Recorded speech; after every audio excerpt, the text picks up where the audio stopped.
Welcome back everyone, it's Halo 4 Tutor with my very first Halo 4 multiplayer gameplay commentary, including my signature tips and tricks that you can use to start winning more games right away to get an upper hand over your opponents. You're going to have a lot more fun, and I've got so many incredible tips and tricks ready to go, so I'm just going to jump right in. We're going to get started.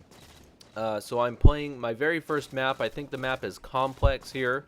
And it's a 4-on-4 Slayer type of game, and I've just got so much stuff to just kind of introduce you to, and so we're going to brush on a lot of different things quickly, and then I'll go into more depth in future videos. So the first thing you want to do before you even play your very first game is you need to go into the Start menu and choose a controller configuration that works for you. The default controller configuration was not my preferred configuration, so I went in and changed it to Recon. That's the one that I'm comfortable with. That's the one that I like to use.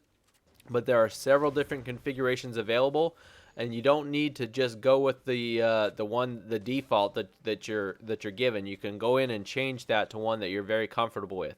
So that's the very first thing you want to do before you play.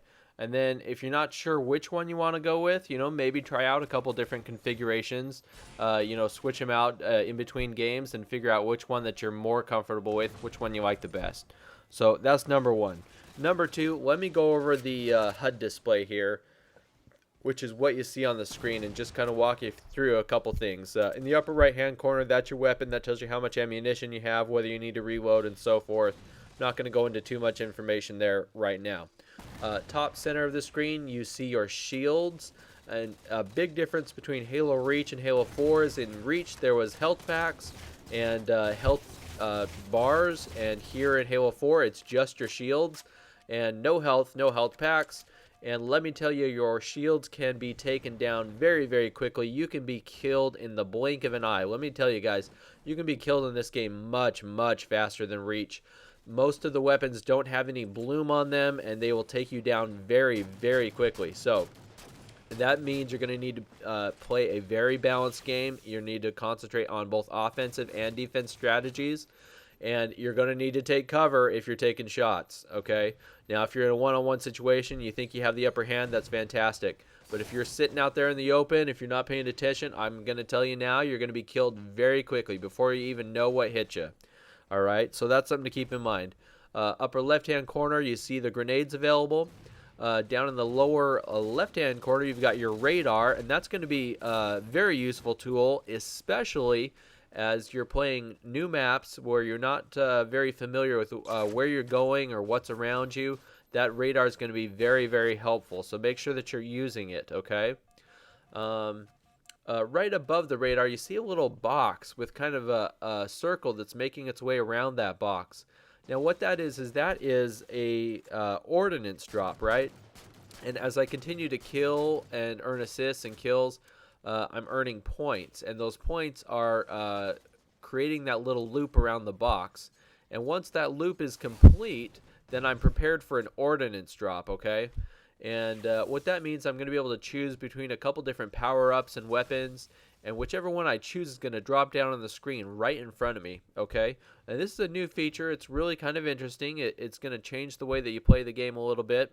So let me tell you, you want to keep an eye on that Ordnance Drop, and when it does become available and you make your selection, it's going to drop wherever you're looking, okay? That's very important. So you want to make sure to either look at the ground or look at like a wall right in front of you, okay? If you are looking off on the horizon or you're not paying attention, that thing can drop nowhere near you. And what's going to happen is your opponents are going to be able to pick up your Ordnance Drop and steal those power-ups from you. You do not want that to happen. So make sure that you're very careful about where you drop your ordnances, okay? That's a very critical component of the game. The other thing to keep in mind is if you notice that your opponents have thrown down an ordnance that they did not pick up, go ahead and steal it. I do that a couple times in this game, and it does provide an advantage. So that's kind of the way the ordnances work. I'm going to get a lot more into those in future videos. For now, I want to keep talking about the HUD here. In the lower right-hand corner, you're going to see the point counter. This is very important because in Halo Reach or other Halo games, you're typically playing to 50 points in a traditional Slayer game type. Not here. Here we're playing to points. It's very different. You get 10 points for a kill, 5 points for an assist, and I think you get some points for sprees and other events. I'm going to have to tell you a little later on exactly what the points are and how you earn them. But needless to say, it's not simply picking up a certain number of kills. You're playing to a specific number of points, okay? That's very important to keep in mind. I'm going to get a little bit more into that later. Let's see what else. If you just picked up the game like I did, you haven't played it very much, you're still trying to figure out, get your bearings. One overall tip that you have to keep in mind is that on a new map, you're always best off trying to stick with the highest ground possible.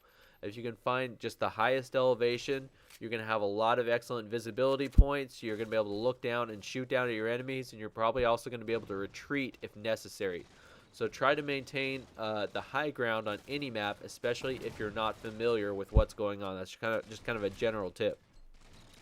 The other thing that I'll point out that you don't see on the display here, but is available to you, and that is the sprint option, okay? The sprint option is available to you seemingly anytime. And now I haven't played a lot of different games and game types, but here in just the Infinity Slayer that I'm playing, although you don't see a sprint icon, the sprint is available. And in fact, it appears that sprint is going to be available in addition to other specific loadouts. So for example, you'll have sprint and then any other loadout that you choose. So you may have sprint and hologram, sprint and jetpack, sprint and any other loadout like that little armor shield that comes up.